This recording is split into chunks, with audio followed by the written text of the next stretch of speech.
Sayoni Ghosh latest video ఒకసారి చూడండి.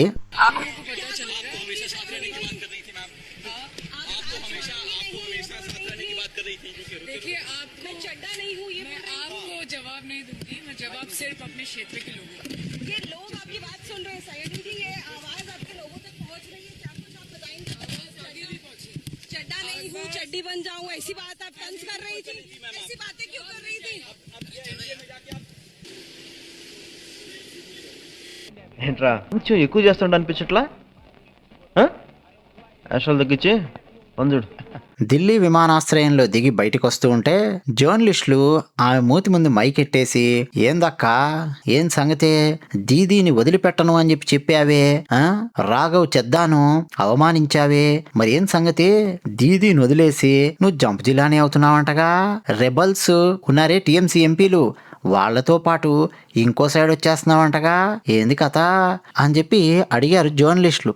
దానికి ఈమె సమాధానం ఏం చెప్తోందంటే, నేను మీకు సమాధానం చెప్పాల్సిన అవసరం లేదు, నేను ప్రజలకు జవాబుదారీగా ఉండాలి, ప్రజలకు జవాబు చెబితే సరిపోతుంది, నేను మీకు కాదు జవాబు చెప్పాల్సింది అని తప్పించుకుంటూ అక్కడి నుంచి వెళ్ళిపోయింది ఈ హిపోక్రాటిక్ రాణి. మరి నరేంద్ర మోదీ గారు ప్రెస్ మీట్ పెట్టకపోతే ఇవే ప్రతిపక్షాలు విమర్శిస్తూ ఉంటాయి. ప్రెస్ మీట్ పెట్టావా నువ్వు, ప్రెస్ మీట్ పెట్టి జర్నలిస్టులకు సమాధానం చెప్పాలి కదా, అది ఇది అని మాట్లాడుతూ ఉంటాయి.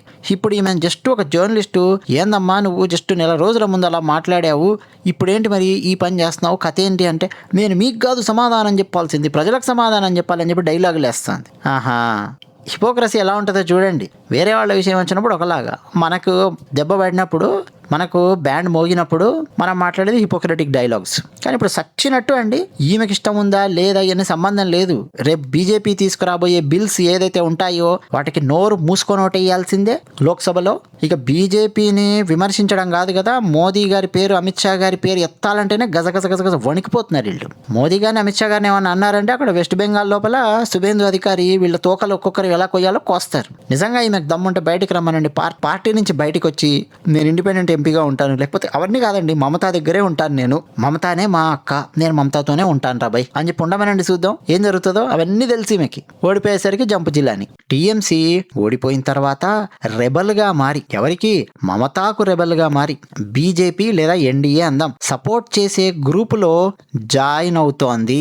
డైరెక్ట్ బీజేపీలో జాయిన్ అవ్వట్లేదు, వాళ్ళు జాయిన్ అవ్వనివ్వరు. అందుకని ఎన్డీఏకు ఏ గ్రూప్ అయితే సపోర్ట్ చేస్తుందో త్రిపుర నుంచి ఈ రెబల్ 20 మంది ఎమ్మెల్యేలు కలిసి ఆ పార్టీలో జాయిన్ అయ్యి అక్కడి నుంచి ఇండైరెక్ట్ గా బీజేపీకి సపోర్ట్ ఇవ్వబోతూ ఉన్నారు. మరి సరిగ్గా నెల రోజుల క్రితం ఈమెం మాట్లాడింది, ఇది కూడా ఒకసారి చూడండి నాన్న.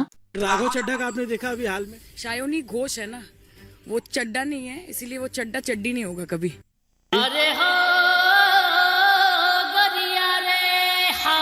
మీనింగ్ ఏంటో తెలుసా, నేను సాయోని ఘోష్, నేను రాఘవ్ చెద్దా కాదు, నేను చెడ్డీని కాదు, అక్కడ పోయి జాయిన్ అవ్వడానికి అని చెప్పి మాట్లాడింది. గుర్తున్నాడుగా రాఘవ్ చెద్దా ఆ పార్టీలో రాజ్యసభ ఎంపీ. ఆయన మరో 5 మందిని తీసుకొని 6 మంది కలిసి భారతీయ జనతా పార్టీలో కలిశారు.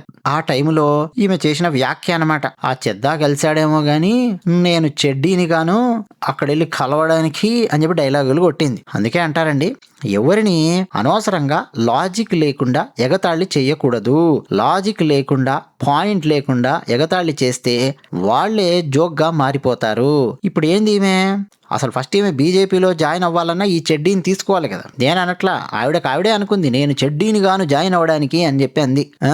గుర్తుంది కదా ఈమె శివలింగాన్ని అవమానిస్తూ పెట్టినటువంటి పోస్టు, అదంతా కూడా నేను మీకు చూపించాను, మళ్ళీ మాట్లాడడం అనవసరం. కానీ ఎలక్షన్స్ ఓడిపోయిన తర్వాత బెంగాల్లో ఒక జర్నలిస్టు ఈమెను గట్టిగా ఆపి మరీ అడిగాడు, ఏందక్క ఏంది కథ, అప్పుడు శివలింగం మీద ఇలా చాలా అసహ్యకరంగా ఒక పోస్ట్ పెట్టావు, గుర్తుందా నీకు, మొన్న ఎలక్షన్స్ లో ఫుల్ వైరల్ చేశారు బీజేపీ వాళ్ళు, ఏంది కథ అని చెప్పంటే వెంటనే ఈమె సమాధానం ఏంటో తెలుసా, అప్పుడు ఆ పోస్ట్ పెట్టినప్పుడు నా వయస్సు కేవలం 23 సంవత్సరాలు మాత్రమే, నాకు అప్పుడు పెద్దగా అంతగా ఏమీ తెలియదు, ఆ టైంలో నేను పెట్టిన పోస్టు అని చెప్పి మెల్లిగా ఏదో మసిబూసి మారడుగా చేసి తప్పించుకునే ప్రయత్నం చేసింది. సోషల్ మీడియా యాక్టివ్ గా ఉన్న రోజుల్లో ఎక్కడెక్కడివో పాత ఫోటోలు, పాత వీడియోలు అన్ని ఆర్కియాలజీ డిపార్ట్మెంట్ వాళ్ళు తవ్వినట్టు తవ్వుతూ ఉన్నారు. అందులోనూ ఎలక్షన్స్ టైం లోపల ఇంకా ఎక్కువగా తవ్వుతారు, రాజకీయాల్లో ఉన్న వాళ్ళ మీద ఇంకా ఎక్కువగా తవ్వుతారు. మరి 23 ఏళ్ల వయసున్న ఈమెకు బూతు వెబ్ సిరీస్ల్లో, బూతు సినిమాలలో,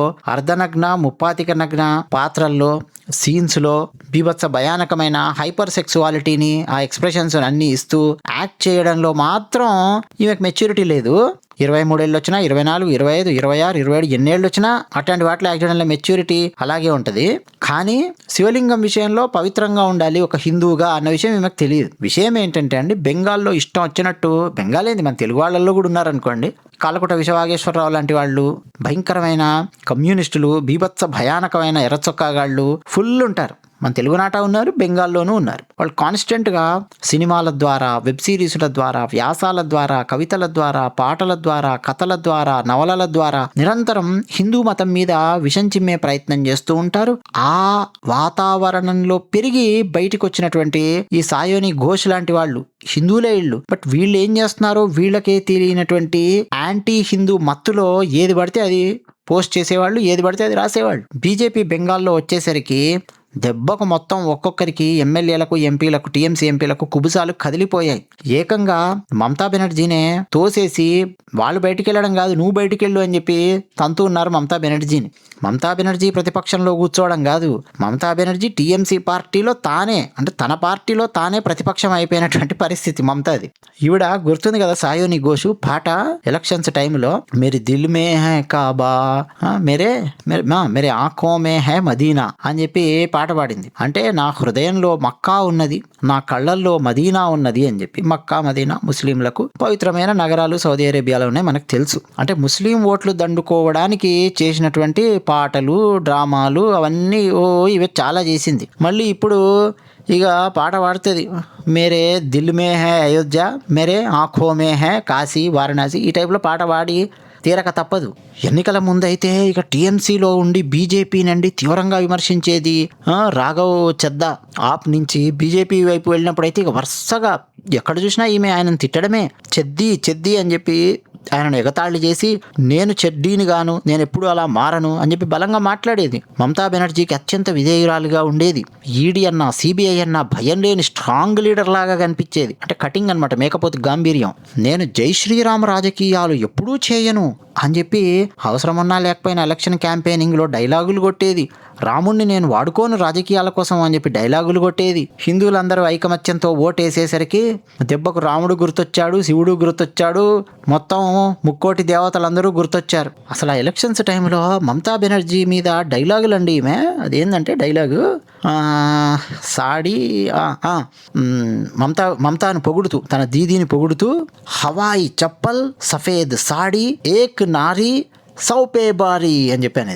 ఎస్, సేమ్ డైలాగ్. హవాయి చెప్పలే వేసుకుంటుంది, తెల్ల చీర కట్టుకుంటుంది, ఒక్క నారి, ఒక్క స్త్రీ, సౌపే బారీ అంటే 100 మందికి సమానం, లేదు 100 మందికి సమాధానం చెప్తుంది, 100 మందికి ఈక్వల్ మా మమతా అని చెప్పి మమతాని పొగడ్డం అనమాట. నరేంద్ర మోదీ గారిని, అమిత్ షా గారిని అంటే వీళ్ళని డైరెక్ట్గా విమర్శించలేదు, అంత సాహసం చేయలేదు, కానీ బీజేపీని విమర్శిస్తూ. సో ఫైనల్గా ఇప్పుడు ఎన్డీఏ కూటమిలో ఏ పార్టీ అయితే ఉందో ఆ పార్టీలోకి టీఎంసీలోని 20 మంది ఎంపీలు వెళ్ళబోతూ ఉన్నారు. ఎందుకంటే డైరెక్ట్ బీజేపీలోకి వస్తామని చెప్పి మాట్లాడితే బీజేపీ ఇప్పుడు ఎవరిని రానిచ్చే పరిస్థితుల్లో లేదు. వెస్ట్ బెంగాల్లో కౌన్సిలర్ ఎలక్షన్స్, స్థానిక సంస్థల ఎలక్షన్స్ అన్నీ అయిన తర్వాత మాత్రమే ఎవరన్నా బీజేపీలోకి వస్తారా రారా, డోర్ ఓపెన్ చేయాలా, ఎవరిని రానివ్వాలి ఎవరిని రానివ్వద్దు అనేది ఆలోచిస్తుంది బీజేపీ. ఇప్పుడైతే అసలు ఎవరిని టీఎంసీ వాడిని ఎవరిని రానివ్వట్లేదు. అదే విషయం. ధన్యవాదాలు.